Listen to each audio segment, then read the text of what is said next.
सावित्री अपनी दो बेटियों के साथ रहती थी। सावित्री की दो जवान बेटियां थीं, गौरी और राधा। दोनों बहुत सुंदर थीं और माँ की हमेशा सहायता करती थीं। पर सावित्री अपनी बेटियों की शादी के लिए काफी परेशान थी। एक दिन उसने गांव वालों की बातचीत सुनी कि यहाँ कहीं विवाह सम्मेलन हो रहा है। ये सुनकर वो काफी खुश हुई और बोली, अरे वाह, विवाह सम्मेलन हो रहा है। मैं भी अपनी दोनों बेटियों की शादी इसी सम्मेलन में कर दूंगी। पहले सरपंच जी से बात करती हूँ। ये कहकर बूढ़ी औरत सरपंच के पास गई।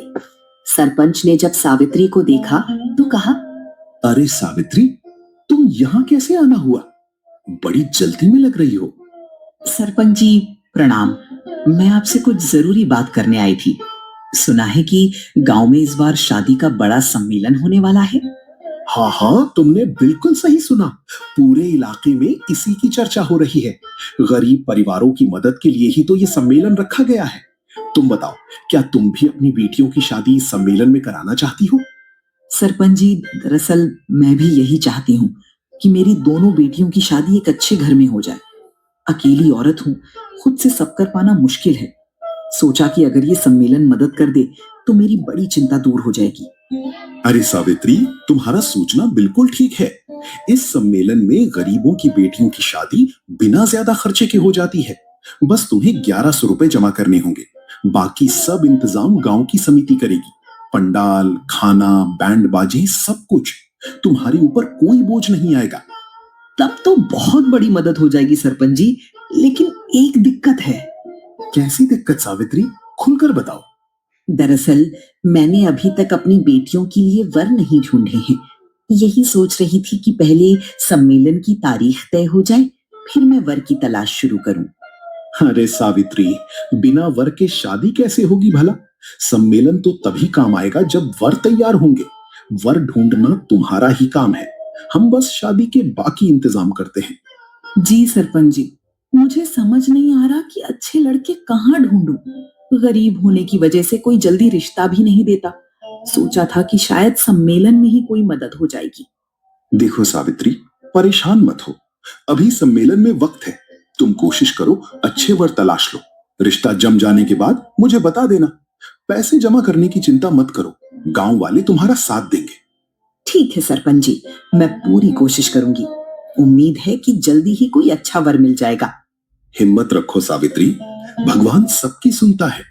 तुम्हारी बेटियों के लिए भी अच्छा वर जरूर मिलेगा। धन्यवाद सरपंच जी, आपने इतना सहारा दिया। अब मैं चलती हूँ, वर ढूंढने की कोशिश शुरू करनी होगी। हाँ हाँ, जाओ। और हाँ, किसी मदद की जरूरत हो तो सीधे मेरे पास आ जाना। ये सुनकर सावित्री वहां से लौट आई और लड़कों की तलाश में निकल गई। शाम होने आई, पर अभी तक सावित्री नहीं आई, जिस पर गौरी काफी परेशान हुई। अरे राधा, देख तो सही, माँ अभी तक नहीं लौटी। ये तो पहली बार हो रहा है। वो तो रोजाना जैसे ही सूरज ढलता है घर लौट आती है। हाँ दीदी, मैं भी सोच रही थी। सुबह जाते वक्त भी कुछ नहीं बोली। कम से कम बता देती कि कहाँ जा रही है। बस यही तो समझ नहीं आ रहा। माँ ऐसी तो नहीं है, वो कभी हमें अकेला छोड़कर नहीं जाती। दीदी, अगर उन्हें कुछ हो गया तो? पागल मत बन राधा, ऐसा मत सोचो। माँ बिल्कुल ठीक होंगी, शायद किसी काम में अटक गई होंगी। अच्छा ऐसा करती हूँ, मैं जंगल की तरफ जाकर माँ को ढूंढ कर लाती हूँ। हो सकता है वो लकड़ियाँ लेने गई हूँ। नहीं दीदी, तुम अकेली मत जाओ।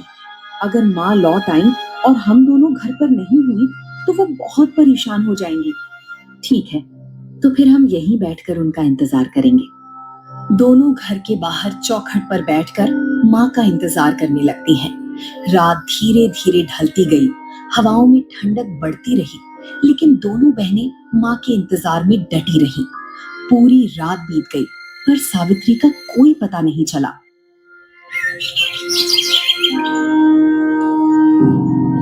भगवान, पता नहीं हमारी माँ कहाँ चली गई। ऐसा तो कभी नहीं हुआ था। कल रात भी नींद नहीं आई मुझे। दीदी, कहीं माँ हमसे परेशान होकर तो नहीं चली गई? तुम ऐसा क्यों कह रही हो? माँ हमसे बहुत प्यार करती हैं, वो हमें यूं छोड़कर नहीं जा सकती। तो फिर वो कहाँ गई? बिना बताए क्यों चली गई? यही तो सोच सोच कर दिल घबराता है। हमें गांव में ढूंढना चाहिए, शायद किसी ने उन्हें देखा हो। फिर दोनों बेटियां गांव में माँ को ढूंढने निकलती हैं, लेकिन कहीं नहीं मिलती। गांव की एक औरत काकी से उनका सामना होता है। अरे बेटियों, तुम दोनों इतनी परेशान क्यों लग रही हो? क्या हुआ? काकी, हमारी माँ कल सुबह से गायब है, बिना कुछ बताए चली गई। हमें समझ नहीं आ रहा वो कहाँ गई होंगी। क्या सावित्री बहन तो कभी ऐसा नहीं करती। लेकिन रुको, मुझे याद है कल दोपहर मैंने उन्हें सरपंच के घर जाते हुए देखा था। क्या सरपंच के घर? सच में काकी? हाँ बेटी, बिल्कुल।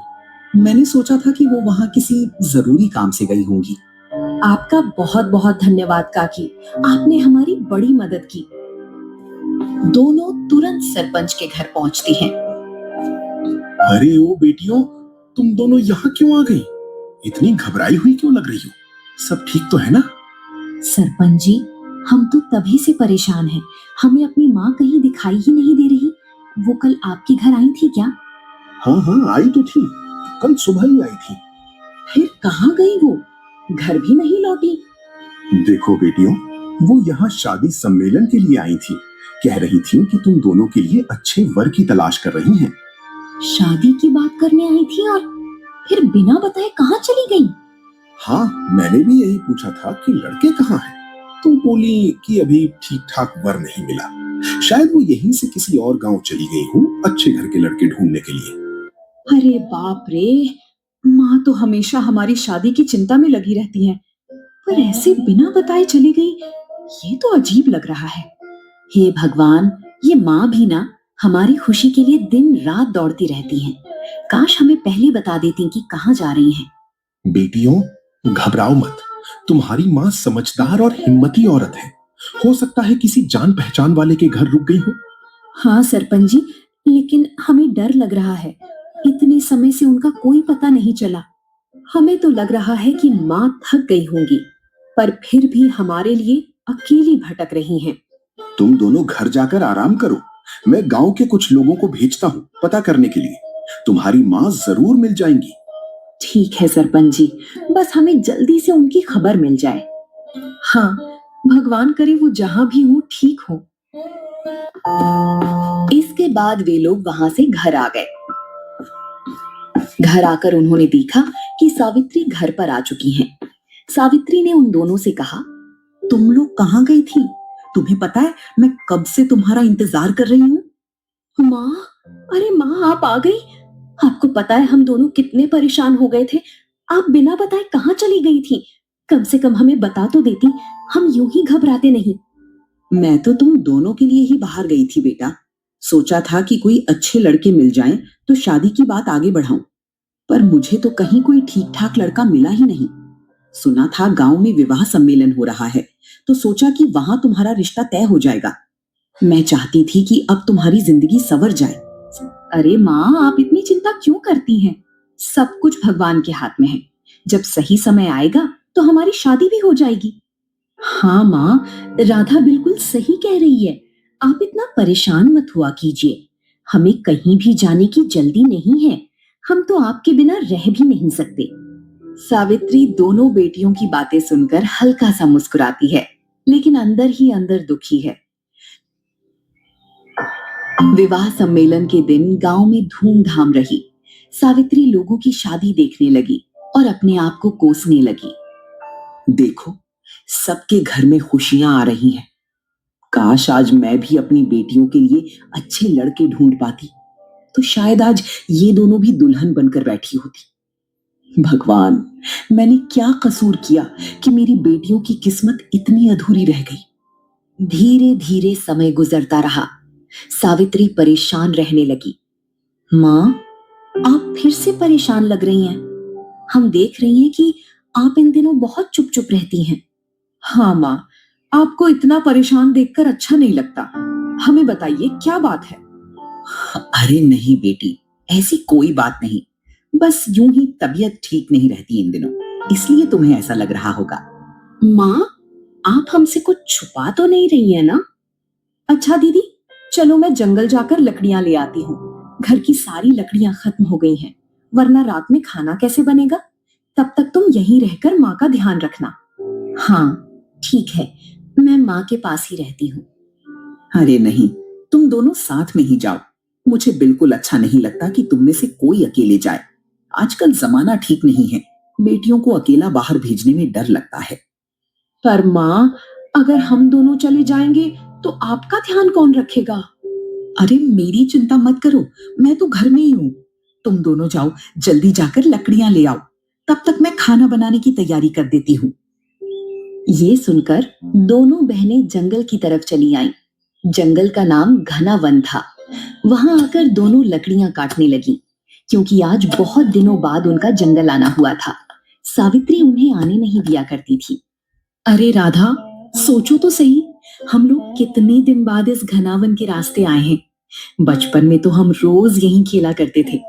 पेड़ों की खुशबू, पत्तों की सरसराहट, सब कुछ कितना बदल गया है ना? हाँ गौरी, तुम बिल्कुल ठीक कह रही हो। सच कहूं तो मैं तो इस जंगल के बहुत सारे हिस्से भूल ही गई हूँ। कभी कभी तो लगता है कि जैसे ये जंगल हमसे रूठ गया हो। याद है उस बड़े से पीपल के पेड़ के नीचे हम कितनी देर तक झूला झूलते थे? अब तो वो भी ढूंढना पड़ेगा। चलो ना, थोड़ी देर के लिए अंदर घुमाते हैं। देखना चाहती हूँ कि अब ये जंगल कैसा दिखता है। पता नहीं माँ हमें दोबारा यहाँ आने देंगी या नहीं। कितना अच्छा लगता है यहाँ की ठंडी हवा में सांस लेना। ऐसा लगता है जैसे सारी थकान गायब हो रही हो। अरे नहीं गौरी, ऐसा मत कहो। माँ घर पर अकेली बैठी हैं, उनका मन भी ठीक नहीं रहता। मुझे अच्छा नहीं लग रहा कि हम यहाँ इस तरह घूम रहे हैं। कहीं देर हो गई तो माँ परेशान हो जाएंगी। अरे राधा, हम ज्यादा अंदर नहीं जाएंगे, बस वही पुराने रास्ते तक चलेंगे और फिर लौट आएंगे। वैसे भी अभी सूरज ऊंचा है, अंधेरा होने में देर है। सोचो, अगर हमें यहाँ से कुछ सूखी लकड़ियां भी मिल जाएं, तो माँ को कितनी मदद मिलेगी। हाँ, लकड़ियों की तो जरूरत है, लेकिन मुझे डर लग रहा है कि कहीं हम फिर से ज्यादा अंदर न चले जाएं। अरे डरने की कोई बात नहीं, मैं साथ हूं ना। तुम देखना, हम जल्दी लौट आएंगे। चलो, जंगल हमें पुराने दोस्तों की तरह बुला रहा है। ये सुनकर राधा उसके पीछे पीछे चली गई। दोनों जंगल में इधर उधर घूम रही थी। तभी उन्हें एक नदी दिखाई दी, जिसका नाम शीतला नदी था। अरे राधा, जरा देखो तो, यहाँ पर तो शीतला नदी बह रही है। कितना सुंदर नजारा है। चलो, हम दोनों थोड़ी देर यहाँ किनारे पर बैठकर आराम कर लेते हैं। पानी की ठंडी लहरें देखकर ही मन को शांति मिल रही है। हाँ गौरी, तुम बिल्कुल ठीक कह रही हो। वैसे भी मैं तो काफी थक चुकी हूँ। पेड़ों के बीच से इतने लंबे रास्ते चलते हुए पैरों में दर्द होने लगा है। यहाँ की ठंडी हवा कितनी अच्छी लग रही है। लगता है जैसे सारी थकान मिट जाएगी। दोनों बैठ गई। तभी अचानक राधा की नजर कुछ दूरी पर बने घरों पर गई। अरे गौरी, जरा उधर देखो, वो सामने, वहां पर तो कुछ घर बने हुए दिख रहे हैं। क्या घर? तुम मजाक तो नहीं कर रही राधा? यहाँ घना वन के बीच में घर कैसे हो सकते हैं? मैं तो हमेशा सोचती थी कि इस नदी के पार तो बस पेड़ पौधे ही हैं। नहीं गौरी, मैं मजाक नहीं कर रही। ध्यान से देखो, वहां तो सचमुच दो घर बने हुए हैं। छोटे छोटे मगर साफ सुथरे दिख रहे हैं। ये तो बहुत अजीब है। पिछली बार जब हम यहाँ आए थे तो वहां कुछ भी नहीं था। हाँ गौरी, मुझे भी याद है कि यहाँ कभी कोई घर नहीं था। कहीं ये लोग जंगल में रहकर कुछ गलत काम तो नहीं करते होंगे? मुझे अच्छा नहीं लग रहा। यहाँ से उठकर वापस चलते हैं। अरे नहीं राधा, ऐसा भी हो सकता है कि कोई परिवार यहाँ रहने आ गया हो। चलो हम लोग चलकर देखते हैं ना। शायद ये लोग हमें जानते हो, या शायद कोई नई बस्ती बसा ली हो। नहीं नहीं, मुझे इस तरह जाना सही नहीं लग रहा। तभी वहां पर एक युवक आया, जिसका नाम अर्जुन था। अरे बहनों, आप लोग यहाँ नदी किनारे क्या कर रही हैं? जंगल में तो कोई अक्सर इस ओर नहीं आता। हम लोग सुंदरपुर गांव से आए हैं। जंगल में लकड़ियां इकट्ठा करने आए थे, लेकिन रास्ते में थक गए तो यहाँ थोड़ी देर बैठ गए। आप कौन हैं? और यहाँ नदी के पास की ये घर किसके हैं? ओह, तो आप लोग सुंदरपुर गांव की हैं। मैं अर्जुन हूँ। कुछ ही दिन पहले मैं और मेरा भाई यहाँ आए हैं। सामने जो आप लोग घर देख रही हैं ना, वे हमारे ही हैं। अभी हाल ही में हमने इन्हें बनवाया है। आप लोग यहाँ रहने लगे हैं? ये जगह तो बिल्कुल सुनसान है। क्या आपको यहाँ डर नहीं लगता? शुरू में तो हाँ, थोड़ा डर लगता था, लेकिन अब आदत हो गई है। नदी का पानी, पेड़ों की छांव और शांति, हमें यहाँ सब कुछ पसंद आ गया।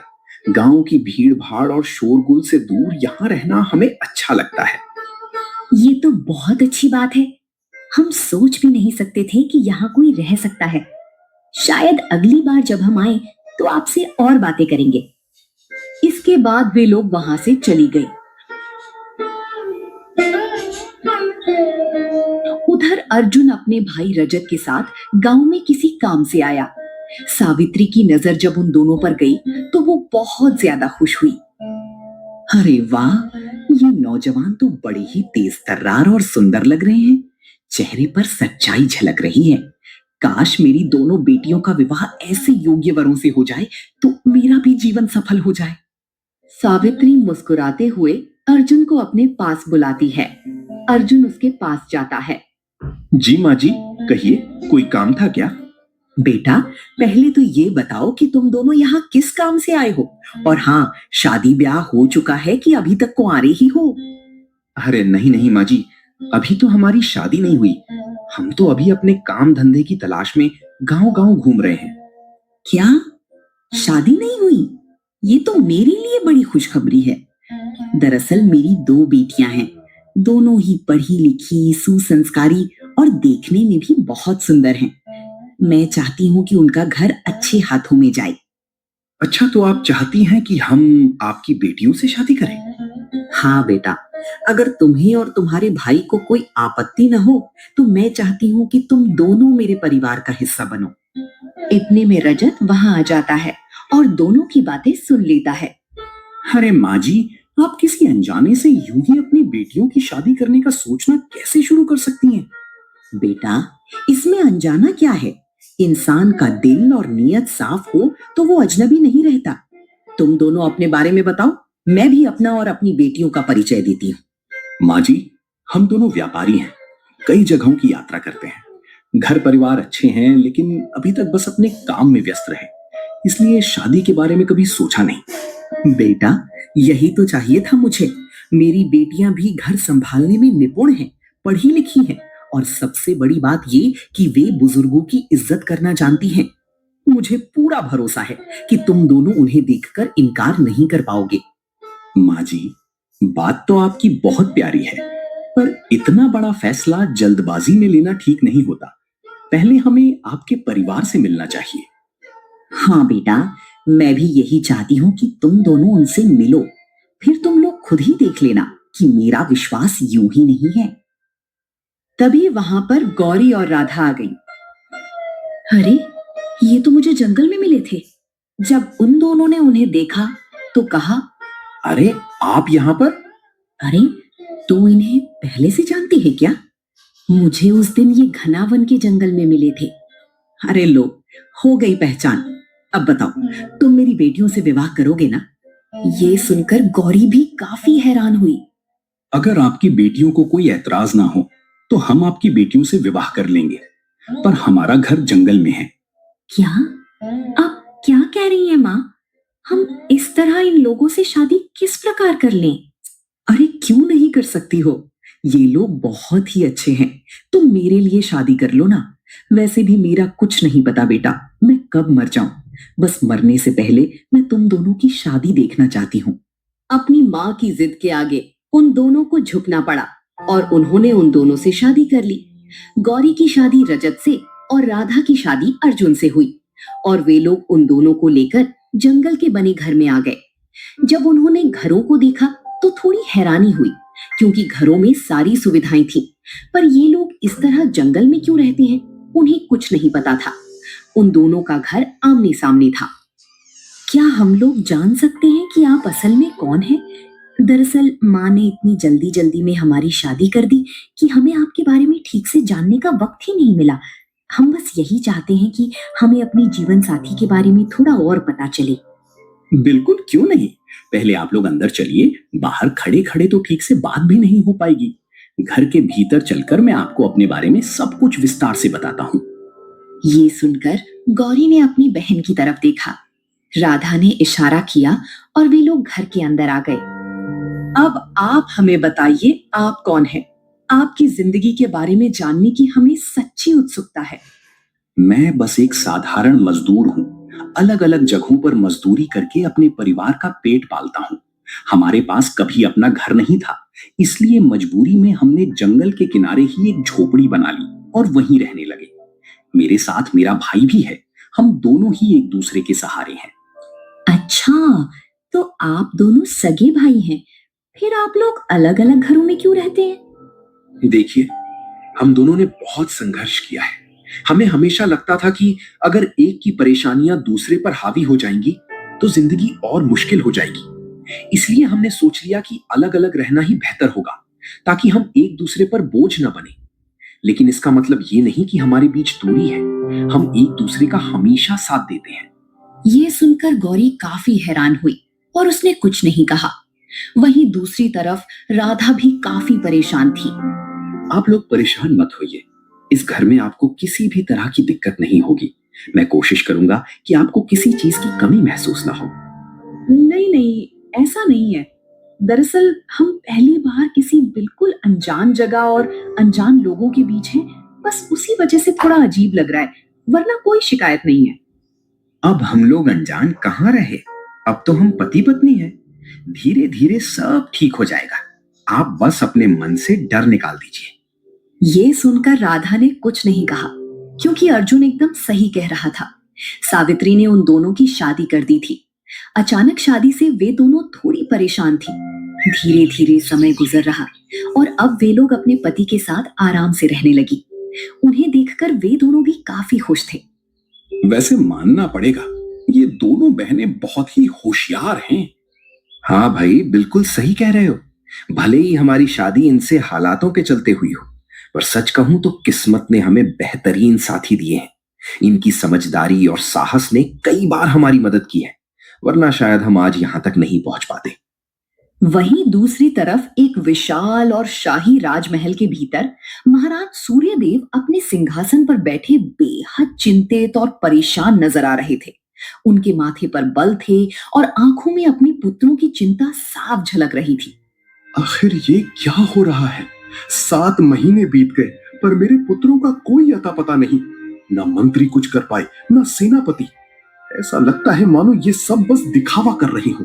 क्या मेरे बेटे धरती के किसी कोने में नहीं है कि इन्हें कुछ पता ही नहीं लग रहा? तभी वहां पर सेनापति विक्रांत आया। महाराज, क्षमा चाहता हूँ, पर अब तक हमें उनका कोई सुराग नहीं मिला। हमने जंगलों, पहाड़ों, गांवों, हर जगह तलाश की, पर वे कहीं भी नहीं मिले। मुझे तो ऐसा लगता है कि तुम लोग ढूंढ ही नहीं रहे हो। अगर वाकई कोशिश करते तो अब तक कुछ ना कुछ पता चल ही जाता। मेरे पुत्र किसी गहरे गड्ढे में तो नहीं गिर गए होंगे कि उन्हें कोई देख ही ना पाए? नहीं महाराज, ऐसी बात नहीं है। हमने अपनी जान जोखिम में डालकर भी हर कोने में तलाश की, घने जंगलों में रातें गुजारी, नदियां पार की, पर उनका कोई निशान नहीं मिला। जैसे वे अचानक इस राज्य से कहीं दूर खो गए हों। क्यों चले गए मेरे बच्चे बिना बताए? क्या उन्हें अपने पिता पर इतना भी भरोसा नहीं रहा? महाराज, मेरी एक राय है। शायद हमें कुछ ऐसा करना चाहिए जिससे वे खुद लौटकर इस महल में आ जाएं। क्या मतलब है तुम्हारा? ऐसा क्या करूं मैं कि वे लोग स्वेच्छा से लौट आए? महाराज, आप ही उनके पिता हैं। वे आपसे बेहद प्यार करते हैं। भले ही किसी कारणवश उन्होंने महल छोड़ा हो, पर आपके बुलाने पर वे लौट कर आ सकते हैं। आपको बस उनके दिल को छू लेने वाली कोई पहल करनी होगी। शायद कोई ऐलान, कोई संदेश जो सीधे उनके दिल तक पहुंचे। तुम ठीक कहते हो। शायद मुझसे ही कोई चूक हुई है। अगर मैं उन्हें पुकारूं अपने पिता होने के नाते तो वे लौट आएंगे। मुझे सोचना होगा कि कैसे उन्हें वापस बुलाया जाए। ये सुनकर महाराज सोच में पड़ गए। वहीं दूसरी तरफ वे दोनों बहनें जंगल में आराम से रहती थीं, एक दूसरे का बहुत ध्यान रखती, कभी भी किसी को कोई दिक्कत ना हो। एक दिन राधा लकड़ी काट रही थी, तभी अचानक उसका हाथ कुल्हाड़ी से कट गया और खून निकलने लगा। अरे संभल कर, तेरे हाथ से तो खून निकल रहा है। तभी वहां पर अर्जुन आ गया। अरे ये तुमने क्या कर लिया? कुछ नहीं, लकड़ी काट रही थी और गलती से कुल्हाड़ी हाथ पर लग गई। अरे तो तुमसे किसने कहा था लकड़ी काटने के लिए? काटने के लिए तो मैं हूं ना। इसके बाद अर्जुन उसे घर ले गया और उसकी पट्टी की। ये सब देखकर गौरी काफी ज्यादा खुश हुई। भले ही हम लोगों की शादी किसी भी तरह की हो, पर ये लोग हमारे लिए बिल्कुल ठीक हैं। धीरे धीरे समय के साथ अब वे लोग काफी खुश थे। जंगल में उनका बसेरा हो चुका था। उन्हें अब जंगल के बारे में अच्छी तरह जानकारी थी। और एक दिन जब गौरी शीतला नदी से पानी भरने गई तो वहां पर उसे महाराज सूर्यदेव बेहोश मिले। उन्हें बेहोश पड़ा देख गौरी चौंक गई। अरे ये कौन है और यहाँ पर बेहोश क्यों पड़े हैं? उसने जल्दी से महाराज को होश में लाया और अपने घर ले आई। वहीं दूसरी तरफ अर्जुन और रजत किसी काम से सुंदरपुर गांव गए थे। दीदी, ये कौन है? पता नहीं, ये मुझे नदी के किनारे बेहोश मिले। तभी गौरी ने महाराज से कहा, आप कौन हैं और यहाँ कैसे आए? आप हमें देखकर इतने चिंतित क्यों लग रहे हैं?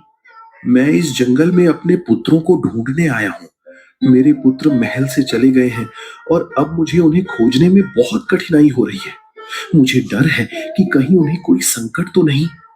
आपके पुत्र? लेकिन वे इतनी दूर क्यों चले गए होंगे? क्या कोई वजह है जिसके लिए वे घर से गए? ये तो मुझे भी समझ नहीं आया। मैंने उन्हें समझाया, उन्हें बुलाया, पर वे मेरी बातों को नहीं सुनते। शायद उन्हें किसी साहसिक कार्य या किसी कारण से बाहर जाना पड़ा। जो भी हो, उन्हें ढूंढना अब मेरा ही कर्तव्य है। ये तो बहुत दुख की बात है, लेकिन इस जंगल में आपको किसी तरह की मदद चाहिए तो आप निश्चिंत रहिए। हम लोग यहीं रहते हैं। ये हमारा घर और हमारा ससुराल है। आप आराम से यहाँ रुक सकते हैं। क्या आप कह रही हैं कि आपका ससुराल इस जंगल में है? हाँ बिल्कुल, हमारे पति यहाँ रहते हैं, हम लोग यहीं रहते हैं और आराम से अपना समय बिताते हैं। और आपके पति? उन्हें मैंने अभी तक नहीं देखा। क्या वे अभी घर पर नहीं हैं? नहीं, वे अभी गांव गए हैं कुछ काम से। आप चिंता ना करें, आप आराम से यहाँ रुक सकते हैं। अच्छा, ये जानकर अच्छा लगा। सच में आपका आतिथ्य और मदद सराहनीय है। आप लोगों ने मेरी चिंता को थोड़ा बहुत कम किया है। ये तो हमारा फर्ज था। अगर आपकी मदद कर पाई तो हमें खुशी है। इसके लिए मैं आपका आभार व्यक्त करना चाहता हूँ। ये लीजिए कुछ स्वर्ण मुद्राएं। इसे आप अपने घर में रखिए और याद रखिए कि आपने मेरे लिए बहुत बड़ी मदद की है। राजा ने स्वर्ण मुद्राएं दी और धीरे धीरे वहां से चले गए। शाम को जब अर्जुन लौट कर आया तो राधा ने उसे स्वर्ण मुद्राएं दिखाई। ये तुम्हारे पास कहां से आई? इस पर राधा ने अर्जुन को सारी बात बताई। तुम्हें इस तरह किसी अनजाने इंसान से बात नहीं करनी चाहिए। किसी अजनबी से चीज लेना भी बिल्कुल सही नहीं है, समझ रही हो? कभी कभी छोटी सी बात भी बड़ी मुसीबत बन सकती है। पर अर्जुन, वो तो राजा थे। क्या फर्क पड़ता है अगर उन्होंने कुछ पूछा या दिया? फिर भी मैंने मना कर दिया ना। ये सुनकर राधा थोड़ी हैरान हुई। आखिर अर्जुन को क्या हो गया? वहीं दूसरी तरफ जब ये बात रजत को पता लगी तो वो भी काफी परेशान हुआ। इसका मतलब वो यहाँ पर आ ही गए। हमें जिस बात का डर था वही हुआ है। आप चिंता मत कीजिए भाई, हमें कुछ नहीं होगा। हम लोगों ने कोई गलत काम नहीं किया है। हाँ हाँ, ये तो पता है। फिर भी हम लोग वहां से जिस तरह आए हैं उस हिसाब से तो हमने बहुत ही गलत काम किया है। ये सुनकर अर्जुन भी सोच में पड़ गया। वहीं उन दोनों की बातें राधा ने सुन ली, जिसे सुनकर वो थोड़ी हैरान हुई। आखिर इन्होंने ऐसा क्या किया है जिस वजह से ये इतना परेशान हो रहे हैं? मुझे गौरी से इस बारे में बात करनी चाहिए। और ये कहकर उसने गौरी को सारी बात बताई। गौरी भी थोड़ी हैरान हुई, पर आखिर ये लोग हमसे छिपा क्या रहे हैं? हाँ, यही तो हमें पता करना है कि आखिर ये लोग छुपा क्या रहे हैं। तभी वहां पर सावित्री आ गई। सावित्री को देखकर दोनों बहुत खुश हुई। अरे माँ, आप यहाँ पर? मैंने सोचा तुम लोगों से मिल लूं, क्योंकि मुझे तुम्हारी बड़ी याद आ रही थी। अब तुम लोग तो मुझसे मिलने भी नहीं आती हो। क्या मुझसे गुस्सा हो? बातचीत के दौरान सावित्री बताती है कि सुना जा रहा है कि राजा को कोई गंभीर बीमारी है। ये सब सुनकर अर्जुन चुपचाप खड़ा था। जब उसे ये पता लगा तो वो काफी ज्यादा परेशान हुआ। तभी सावित्री ने अर्जुन को देख लिया। अरे बेटा, तुम यहाँ पर? हाँ हाँ, मुझे पता लगा आप आई हैं, इसलिए आपसे मिलने आ गया। आपको कोई दिक्कत तो नहीं है? अरे नहीं नहीं, कैसी दिक्कत। मुझे तो बड़ी खुशी है कि तुम मेरी बेटी को अच्छी तरह रख रहे हो। पर अर्जुन थोड़ा परेशान लग रहा था, जिसे देखकर राधा भी थोड़ी हैरान हुई। इसके बाद सावित्री वहां से चली गई। सावित्री के जाने के बाद राधा ने गौरी से कहा, मुझे ऐसा लग रहा है ये लोग कुछ बड़ी बात छुपा रहे हैं, हमें पता लगाना चाहिए। हाँ हाँ, ये तो तुमने ठीक कहा, पर हमें इस बात का भी ध्यान रखना पड़ेगा कि कहीं उन्हें पता न लग जाए। भैया, पिताजी की तबीयत बहुत ज्यादा खराब है। अब वे बस कुछ ही दिनों के मेहमान हैं। ये तुम क्या कह रहे हो अर्जुन? मैं बिल्कुल ठीक कह रहा हूँ। अभी मैंने सावित्री चाची के मुंह से ये सब सुना है। वो बता रही थी इसीलिए पिताजी हम लोगों को ढूंढ रहे हैं। ये सुनकर रजत भी काफी ज्यादा परेशान हो गया। वहीं गौरी और राधा दोनों ने उन दोनों की सारी बातें सुन ली, जिससे उन्हें समझ में आ गया कि वही दोनों राजकुमार हैं। तो इसका मतलब अब हमें महल चलना चाहिए। हाँ भैया, क्योंकि हम नहीं चाहते कि पिताजी को कुछ भी हो जाए। ठीक है, पर हम उन दोनों को क्या जवाब देंगे?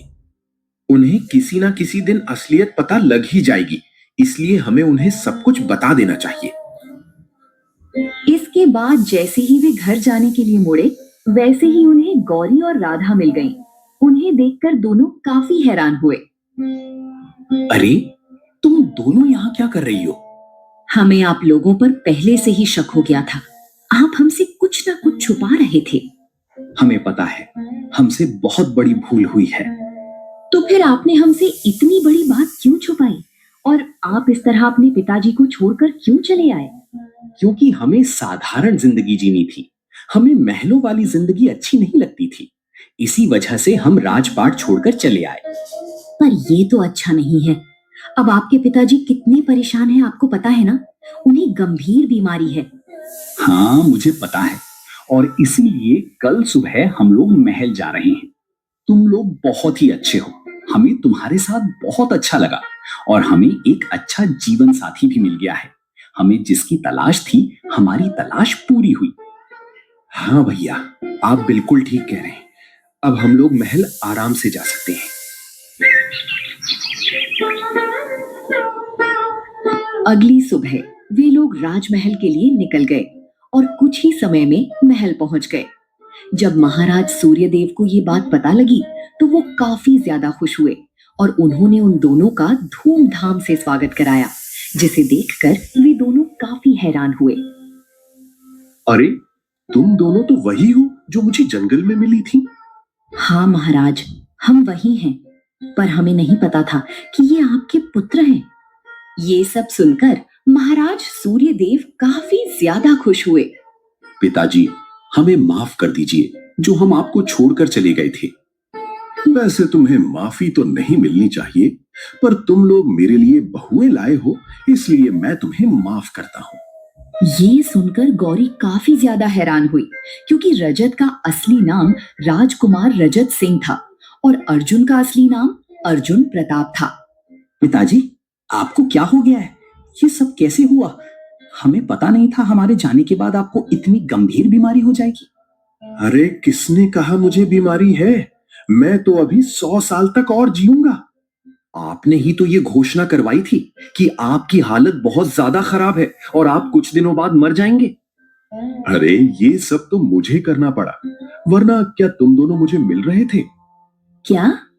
इसका मतलब आपने हमें वापस बुलाने के लिए ये सब किया था? और क्या, सेनापति ने मुझे यही उपाय दिया था, क्योंकि इस तरह से तुम कहीं नहीं मिले। मैं काफी परेशान हुआ, तभी मुझे यही उपाय समझ आया और इसलिए मैंने झूठी अफवाह फैलाई। पर पिताजी, आपने हमारे साथ ऐसा क्यों किया? क्योंकि बेटा, अब मैं चाहता हूं कि तुम लोग राज संभालो। इस तरह राज्य से भागना अच्छा नहीं है, और वैसे भी तुम दोनों का विवाह भी हो गया है। क्या तुम अपनी पत्नियों को राज सुख नहीं दोगे जो उनके नसीब में है? ये सुनकर उन दोनों ने अपनी पत्नियों की तरफ देखा। ठीक है पिताजी, आज से हम लोग वही करेंगे जो आप कहेंगे।